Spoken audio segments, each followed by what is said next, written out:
अंता के चुनाव बहुत ही नजदीक आ चुके हैं, लेकिन जनता के ओपिनियन क्या है ये तो अंता से पता चल रहा था। अब देखेंगे यहाँ पे कुछ लोग हमारे और भी क्षेत्रों से जुड़ रहे हैं हमारे साथ, पूछेंगे इनसे इनको क्या लगता है कि आखिर कौन सी पार्टी के कौन से जो प्रत्याशी है उनका विजय की ओर रुख करता है। सर, सबसे पहले आपसे पूछती हूँ, आपको क्या लगता है कि कौन ज्यादा विजय के इस बार करीब है?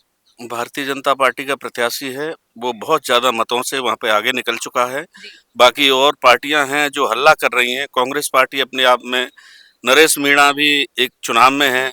मुझे लगता है कि वो बगैर पार्टी के कोई भी चुनाव नहीं जीता जाता है और निर्दलीय प्रत्याशी को जनता लायक ही नहीं करती है।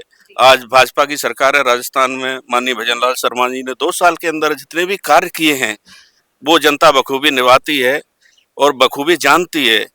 उन्होंने जनता के लिए नीचे से लेकर के जो पायदान पे काम किए हैं वो हम सबको मालूम है, पूरी जनता जानती है कि हमारी जो मानसिकता है वो भारतीय जनता पार्टी की ये है कि हर आदमी को नीचे पायदान पे जो चल रहा है, गरीब से गरीब आदमी है, उसको फायदा मिले और उसके लिए ही हमारी सरकार राष्ट्रवाद को आगे रख करके काम करती है और देश के हित में जो भी अच्छे फैसले हैं वो हमारे चाहे प्रधानमंत्री हैं उन्होंने लिए हैं। और इन जो 10-11 साल का कार्यक्रम जो नरेंद्र मोदी का रहा है वो मुझे लगता है कि स्वर्ण युग के नाम से इस पीरियड में जाना जाएगा। मैं समझता हूँ ऐसा प्रधानमंत्री हमारे देश को मिला है जो वर्ल्ड लीडर आज की तारीख में बन गया है। कोई भी देश जो अमेरिका देश जैसी शक्ति है वो भी हमारे सामने आज नतमस्तक है और उसको भी हम सीना तान कर खड़े हुए हैं। इसलिए अंता की जनता भली भांति ये जानती है कि सरकार जिसकी है, किसान होता है ना, किसान हवा के रुख को देख लेता है कि जिधर हवा होती है उधर ही अपनी जो फसल है उसका जो बुआई करते हैं, तो उस समय जो आगे के लिए बरसाते हैं ना, तो सरकार के रुख में रुख मिलाने का जनता काम करेगी अपने विकास के लिए।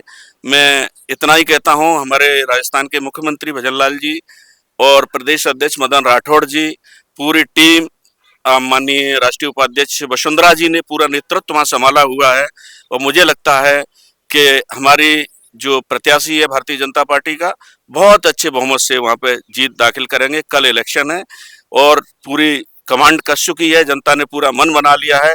जितनी रैलियां हुई हैं उनमें अपार जनसमूह उमड़ा हुआ है और ये यही कहना चाहूंगा कि आपको रिजल्ट बहुत पॉजिटिव मिलेगा। भारतीय जनता पार्टी बहुत अच्छे मतों से वहां पर जीतेगी। धन्यवाद। वहीं सर, कुछ लोग कह रहे हैं कि बीजेपी के जो प्रत्याशी हैं वो बड़े ही गाय की तरह हैं, थोड़े भोले हैं। आप क्या कहेंगे, जो बाकी पार्टी इतना प्रचार कर रही है सोशल मीडिया पर, उनको कैसा जवाब मिलेगा?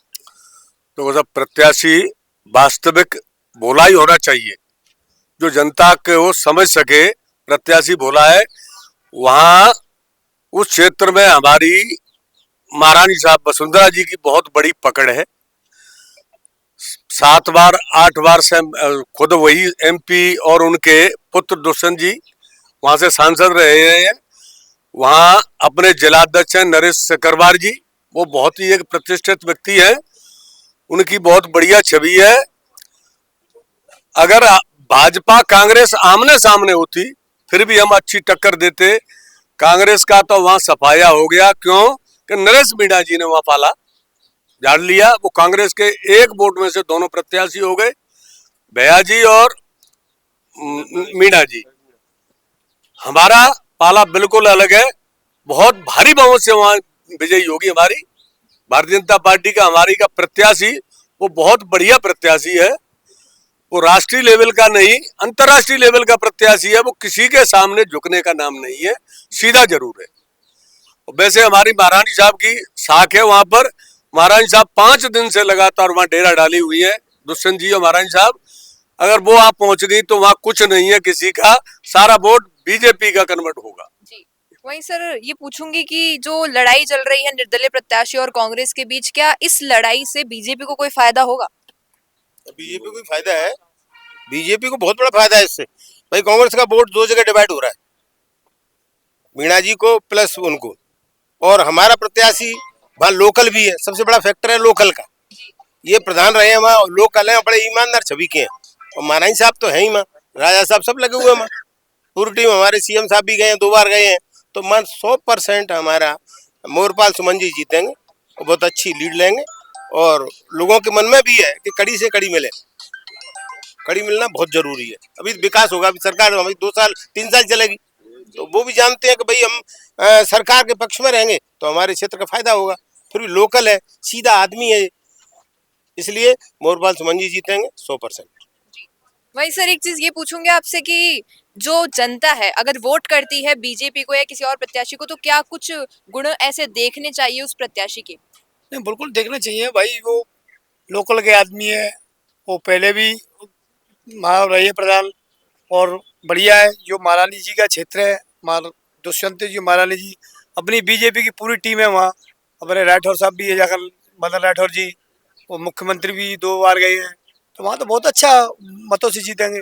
क्योंकि अगर नरेश मीणा जी नहीं होते तो टक्कर कांग्रेस और बीजेपी की होती, लेकिन जो तीसरा प्रत्याशी जो नरेश मीणा जी है गए ना, उससे बीजेपी की बहुत अच्छी जीत होगी। क्योंकि राज्य की सरकार ने 2 साल में बहुत अच्छे काम किए हैं, और केंद्र की सरकार अपने 10 साल से करी रही है। तो जनता को तो काम चाहिए, जनता को काम। अब टाइम से बिजली मिल रही है, पहले जनता को 4 घंटे मिलती है, अब 6 घंटे टाइम से मिलती है। टाइम से लाइट मिल रही है, टाइम से पानी मिल रहा है, और टाइम से अपने राशन मिल रहा है। तो जनता को और क्या चाहिए? इसलिए जनता को तो समझना है, और समझिए जनता ने तो बीजेपी का प्रत्याशी चुनाव जीतेगा बहुत अच्छी मतों से। जी, आपने कहा कि बीजेपी के प्रत्याशी को जनता चुनेगी, लेकिन मैं पूछ सकती हूँ कि बाकी जो 2 प्रत्याशी हैं, जो अभी हम कहें मुख्य रूप में सामने आ रहे हैं, प्रमोदजन भाया और नरेश मीणा, इनको ना चुनने का कारण क्या हो सकता है? ना चलने का कारण यही है, देखो कांग्रेस की सरकार पहले भी यहाँ 5 साल पहले रही है, लेकिन कांग्रेस ने वो आपस के बंटवारे में 5 साल उन्होंने निकाल दिए, पूरा कोई काम ही नहीं किया था 5 साल में। उधर सचिन पायलट जी कहते कि मैं बनूंगा मुख्यमंत्री, अशोक गहलोत जी कहते मैं उसे खींचा था नहीं, 5 साल कोई काम ही नहीं हुआ था। तो जनता जानती है आगे भी यही होगा। अभी भी नरेश मीणा की और उनकी खींचातानी हो रही है, तो भाई जनता जानती है, जनता को तो वो चीज चाहिए, वो चाहिए प्रत्याशी जो काम करे। बीजेपी की सरकार है केंद्र में और राज्य में, तो जनता को फैसला लेने का काम है, और लिया का जनता ने फैसला, और लेगी जनता फैसला इसका, इसलिए बीजेपी का प्रत्याशी जीतेगा। अब देखिए, ये कुछ सारी बातें थी जनता के मन में, जो यहाँ पर भी है कि अंतः के चुनाव के क्या समीकरण बन रहे हैं, कि कौन ज्यादा वेटेज से जीत सकता है। अब पूछना चाहूंगी आपसे, क्या लगता है आपको? धन्यवाद। देखते रहिए द फैक्ट इंडिया। मैं अंकिता सोनी, कैमरामैन प्रशांत के साथ। बिजनेस अच्छा हो सकता है, लेकिन अगर नाम नहीं दिखा तो पहचान कैसे बनेगी? अब टेंशन छोड़िए, द फैक्ट इंडिया आपके बिजनेस को देगा वो पहचान जो पूरे राजस्थान में हर किसी तक पहुंचे। न्यूज चैनल पर विज्ञापन, पॉडकास्ट और प्रमोशन के जरिए आप सीधे 5 लाख सब्सक्राइबर और 10 करोड़ से ज्यादा व्यूज तक अपनी पहुंच बना सकते हैं। तो देर किस बात की, आज ही द फैक्ट इंडिया से जुड़िए और अपने बिजनेस को बनाइए हर घर का नाम।